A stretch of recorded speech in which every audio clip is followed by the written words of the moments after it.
mempunyai dua channel. Satu channel Marjali Cinago, kodenya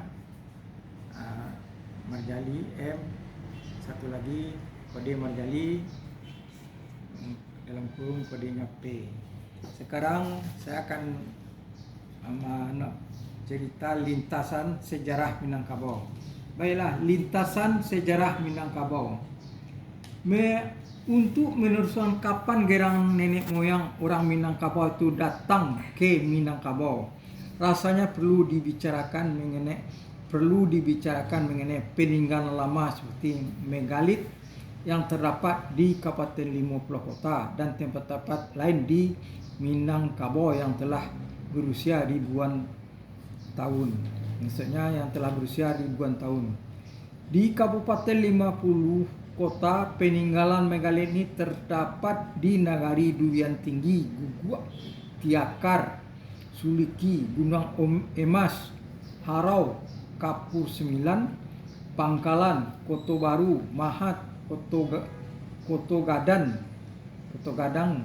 Ranah, Sopan Gadang, Koto Tinggi, Ampang Gadang. Seperti umumnya, kebudayaan megalit lainnya berawal dari zaman batu tua dan berkembang sampai ke zaman perunggu. Kebudayaan megalit merupakan cabang kebudayaan Dongsong.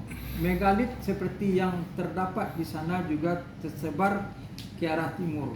Juga terdapat di Nagari Audori di Riau.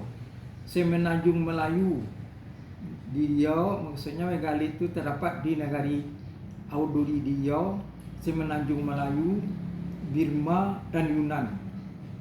Jalan kebudayaan dan ditempuh oleh kebudayaan Dongsong. Dengan perkataan lain dapat dikatakan bahwa kebudayaan megalit di Kabupaten 50 Kota sezaman dengan kebudayaan Dongsong dan didukung oleh suku bangsa yang sama pula.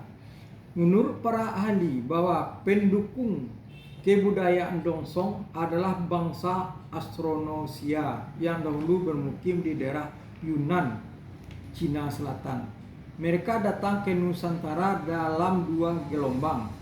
Gelombang pertama pada zaman Batu Baru, Neolitikum, yang diperkirakan pada tahun 2000 sebelum Masehi. Gelombang kedua datang kira-kira pada tahun 500 sebelum Masehi.